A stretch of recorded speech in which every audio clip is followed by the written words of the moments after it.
जय हिंद दोस्तों।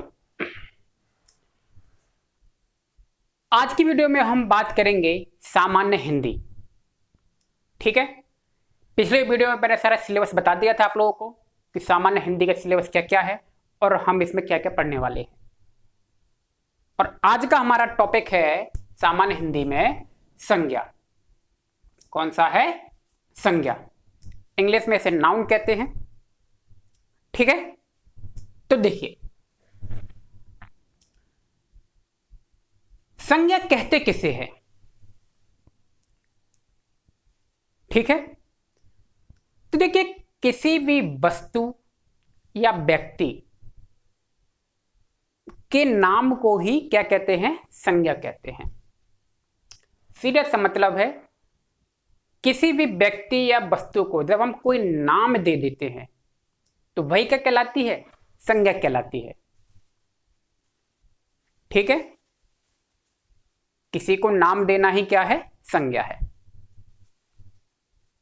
ठीक, तो देखिए क्या लिखा हुआ है, किसी व्यक्ति, वस्तु या गुण के नाम को संज्ञा कहते हैं। एक सिंपल लैंग्वेज में कहूं, जो दिखे और महसूस हो वो सब संज्ञाएं हैं। जो भी आप देखते हैं और जो भी महसूस करते हैं वो सब की सब क्या है? संज्ञाएं हैं। ठीक, अभी सबकी चर्चा करते हैं। जैसे एग्जाम्पल देखिए, विवेक दिल्ली गया। विवेक दिल्ली गया, संज्ञा कौन कौन है इसमें? विवेक किसी का नाम है और दिल्ली, दिल्ली भी क्या है? एक शहर का नाम है। ठीक, अगला, गीता हिंदुओं के लिए पवित्र पुस्तक है। तो देखिए, गीता आप एक जानते हैं धार्मिक ग्रंथ है। हिंदुओं के समूह की बात करता है। ठीक, और पुस्तक, इसमें पुस्तक भी क्या है? संज्ञा है। ठीक है, ध्यान रखना, पवित्र संज्ञा नहीं है, पवित्र विशेषण है। पुस्तक कैसी है? पवित्र है। ठीक, तो पवित्र यहां पे विशेषण है, ना कि संज्ञा है। ठीक है, तो किसी के नाम को ही क्या कहते हैं? संज्ञा कहते हैं। आइए देखते हैं संज्ञा के भेद। कहते संज्ञा के उत्पत्ति के आधार पर, किसके आधार पर? उत्पत्ति के आधार पर संज्ञा के 3 भेद हैं। कौन कौन से? जातिवाचक, व्यक्तिवाचक और भाववाचक संज्ञा। उत्पत्ति के आधार पर 3 हो गए। फिर कहा है कि भाई अर्थ के आधार पर संज्ञा 5 प्रकार की होती है। कितने प्रकार की होती है? 5 प्रकार की होती है। तो यहां देखना है एग्जाम में पूछ कैसे रहा है, उत्पत्ति के आधार पर संज्ञा के प्रकार पूछ रहा है या अर्थ के आधार पर पूछ रहा है। उत्पत्ति के आधार पर पूछेगा तो 3 होंगे और अर्थ के आधार पर पूछेगा तो 5 होंगे। ठीक, सामान्य रूप से अगर कहा जाए तो बेसिकली 5 ही होते हैं सामान्य रूप से। लेकिन अगर मान लो ऑप्शन में 5 नहीं है, 3 दिया तो 3 लगा के आए, और ऑप्शन में 3 नहीं है 5 है तो 5 लगा के आए। ठीक है, ये ऑप्शन से भी डिपेंड करते हैं। ठीक है, बेसिकली 5 ही होते हैं, आप इतना ध्यान रखें। तो 5 कौन कौन से होते हैं आइए चर्चा करते हैं। पहला है व्यक्तिवाचक, दूसरा है आपका जातिवाचक, तीसरा है द्रव्यवाचक, चौथा है आपका समूहवाचक और 5वां है भाववाचक। ठीक है, ये अर्थ के आधार पर 5 प्रकार हो गए। तो चलिए पहले चर्चा करते हैं जातिवाचक की। ठीक है, व्यक्तिवाचक मैं भी बताऊंगा, पहले जातिवाचक समझते हैं। देखिए, जाति नाम से स्पष्ट कर रहा है, किसी भी व्यक्ति या वस्तु की क्या करता है? वो पूरी जाति का बोध करा देता है। किसी भी व्यक्ति या वस्तु की पूरी जाति। जैसे मैंने कहा मोबाइल, तो मैंने एक मोबाइल की बात नहीं की है, विश्व में जितने भी मोबाइल हैं मैंने सबकी बात की है। मैंने कहा नदी, तो मैंने कोई एक नदी के बारे में नहीं कहा है, मैंने कोई भारत की नदी के बारे में नहीं कहा है, मैंने पूरी विश्व की नदियों के बारे में कहा है। ये जाति को दिखा रहा है। क्या दिखा रहा है? जाति। मैंने कहा पर्वत, पर्वत क्या है? एक जाति है जिसमें विश्व के सारे पर्वत शामिल होते हैं। मैंने कहा कुत्ता, कुत्ता भी क्या है? एक जाति है, ठीक। और इसमें विश्व के सारे कुत्ते शामिल होते हैं। लेकिन जैसे आप नाम दे दोगे मामला बदल जाएगा पूरा, ठीक। समझ में आया होगा?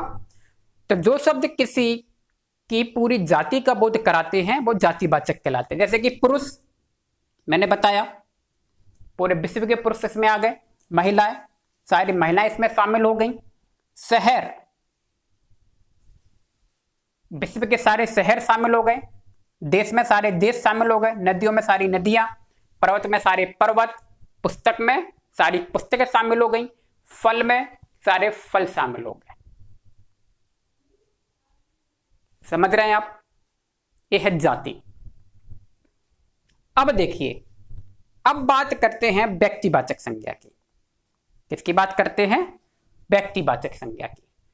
देखिए, तो व्यक्तिवाचक में कहा क्या कहा गया है कि वे शब्द जो किसी व्यक्ति विशेष का बोध कराते हैं, वे शब्द जो किसी वस्तु या व्यक्ति विशेष का बोध कराते हैं। विशेष का क्या मतलब हुआ? हम जो जातिवाचक संज्ञा थी या जातिवाचक शब्द थे उसको नाम दे दें तो वही जातिवाचक किसमें बदल जाएगा? व्यक्तिवाचक में बदल जाएगा। जैसे आपने जातिवाचक को क्या दे दिया? कोई नाम दे दिया, तो जातिवाचक से निकल के कहां चला जाएगा? व्यक्तिवाचक में। एग्जाम्पल से समझे। देखिए, आपने जातिवाचक में कहा था पुरुष, सारे पुरुष शामिल हो गए थे, लेकिन आपने पुरुष को नाम दे दिया विवेक, ठीक। तो एक ये पर्टिकुलर व्यक्ति हो गया, देख रहे होंगे आप, राम एक कोई पर्टिकुलर व्यक्ति है, ठीक है। महिला, महिला को नाम दे दिया सुरभि, विनीता, अनीता, अनामिका, प्रियंका। समझ रहे हैं? जैसे आपने नाम दिया व्यक्तिवाचक। मान लीजिए आपने जातिवाचक में शहर कहा था, क्या कहा था? शहर, शहर जातिवाचक है, लेकिन शहर को नाम दे दें दिल्ली, जातिवाचक। कलकत्ता जातिवाचक, न्यूयॉर्क जातिवाचक, सॉरी व्यक्तिवाचक। शिकागो व्यक्तिवाचक। बात आ रही है समझ? जयपुर व्यक्तिवाचक। समझ गए? और देखिए, देश आपका जातिवाचक है, लेकिन देश को नाम दे दो अमेरिका व्यक्तिवाचक, भारत व्यक्तिवाचक, मैक्सिको व्यक्तिवाचक। बात क्लियर हो रही होगी? अगला समझिए, पर्वत, विश्व के सारे पर्वत शामिल हो गए, लेकिन पर्वत को जैसे आप नाम दे दो हिमालय, नीलगिरी, अनायमुडी, महेंद्रगिरी, सतपुड़ा, अरावली। समझ में आ रहा है? जैसे ही आपने नाम दे दिया व्यक्तिवाचक। पुस्तक, विश्व की सारी पुस्तकें शामिल हो गई, जैसे पुस्तक को नाम दे दो गीता, रामायण, कुरान, बाइबल। अब एक पर्टिकुलर पुस्तक की बात करता है, ठीक है। नदियां, गंगा, यमुना, यांगत्से कियांग, हुआंगहो, नील नदी, अमेजन नदी, ये पर्टिकुलर नदियां हैं, यानी कि व्यक्तिवाचक, ठीक है। ऐसे फल, सारे फल शामिल हो गए, फल को नाम दे दिया सेब, व्यक्तिवाचक। और सारे फल अलग और सेब अलग। केला, अंगूर, संतरा, समझ में आ गया होगा। ठीक, आगे चलते हैं। द्रव्यवाचक संज्ञा नंबर 3 कौन सी है? द्रव्यवाचक। देखिए द्रव्यवाचक में क्या कह रहा है? किसी पदार्थ या द्रव्य का बोध कराने वाले शब्द, किसी पदार्थ का बोध कराने वाले शब्द क्या कहलाते हैं? द्रव्यवाचक कहलाते हैं, जिनसे कई वस्तुओं का क्या होता है? निर्माण होता है। ठीक, लोहा, सोना, चांदी, एल्युमिनियम, ऊन, लकड़ी, दूध, ठीक है, ये सब के सब क्या है? पदार्थ हैं, और इनसे अन्य वस्तुओं का निर्माण होता है। एग्जाम्पल्स लिखे हुए हैं। ठीक है, जितने भी आपकी वस्तुएं होंगी, पदार्थ होंगे, वो सब द्रव्यवाचक में शामिल होंगे। ठीक है, आगे चलते हैं। समूहवाचक, नाम से समझ में आ रहा होगा, समूह की बात कर रहा है। जिन शब्दों से किसी समूह या समुदाय का क्या होता है? बोध होता है। समूह या समुदाय का बोध कराएगा, नाम से समझ में आ रहा है। और इनकी खासियत क्या होती है? ये हमेशा एक वचन में ही प्रयुक्त होते हैं, बहुवचन में नहीं होते। अब समूह में तो कई सारे लोग होते हैं, तो बहुवचन में आना चाहिए, लेकिन ऐसा नहीं है, ये एक वचन में ही होंगे। ठीक है, एग्जाम्पल देख लीजिए। आपने देखा होगा भीड़, कई सारे लोग होते हैं। सेना, पुलिस, मेला, कक्षा, परिवार, सभा, सब देख रहे होंगे, इनमें कई सारे लोग होते हैं, अनेकों अनेक। तो ये सब क्या है? समूहवाचक है, और इनका एक वचन में ही प्रयोग करते हैं। पुलिस, आ गए या आ गई? आ गई, एक वचन। सेना, आ रही है कि सेना आ रहे हैं?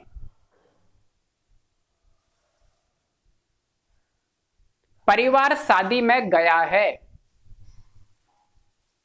कि परिवार शादी में गए हैं? कई परिवार होंगे तो शादी में जाएंगे, एक ही परिवार है, लोग कई हैं, तो परिवार शादी में गया है। भीड़ ने युवक को पीटा, एक वचन। समझ में आ रही है बात? ठीक है, तो इस तरह के शब्द जो समूहवाचक होते हैं वो एक वचन में ही प्रयुक्त होते हैं। ठीक, अगला है भाववाचक संज्ञा। अगला क्या है? भाववाचक संज्ञा। बहुत ही सिंपल है। किसी व्यक्ति या वस्तु के गुण, दशा, कार्य, भाव आदि का बोध कराने वाले शब्द भाववाचक कहलाते हैं। यानी किसी व्यक्ति या वस्तु की दशा का बोध कराए, वो वस्तु या व्यक्ति क्या सोचते हैं और कैसी दिखती है, उसका बोध करा दे, भाववाचक संज्ञा कहलाती है। ठीक, एग्जाम्पल समझे कुछ? देखिए भाववाचक में हम क्या करते हैं? फील करते हैं, अनुभव करते हैं। एक लाइन में कहा जाए तो भाववाचक संज्ञा जो फील किया जाए वही क्या है? भाववाचक संज्ञा है। जैसे एग्जाम्पल, भूख, प्यास, प्रेम, घृणा, नफरत, ठीक है, मिठास, हम सब क्या करते हैं ना? महसूस करते हैं। लंबाई महसूस की जाती है, सुंदरता महसूस की जाती है। ठीक है, और क्या है? अच्छाई महसूस की जाती है, मदद महसूस करते हैं, बीमारी महसूस की जाती है। बात क्लियर हो रही है? ठीक है, तो भाववाचक क्या करते हैं? हम महसूस करते हैं। ठीक है, एक बात और कहते हैं इसके बारे में, कि भाववाचक वो होती है जिसे हम छू नहीं सकते। तो देखिए ये जो सारे हमने एग्जाम्पल में शब्द लिखे हैं, आप इनमें से किसी को भी छू नहीं सकते। बताइए, क्रोध को छू सकते हैं क्या? प्रेम को छू सकते हैं, सुंदरता को छू सकते हैं क्या? महसूस की जाती है। किसी भी चीज को देख के हम क्या करते हैं? महसूस करते हैं सुंदरता को, कि वाह कितना सुंदर फूल है। आपने देख के क्या किया? महसूस किया। एक मुरझाया हुआ गला हुआ फूल है, आपने कहा छी कितना बेकार फूल है। वो बेकार क्या किया आपने? महसूस किया देखने के बाद। ठीक है।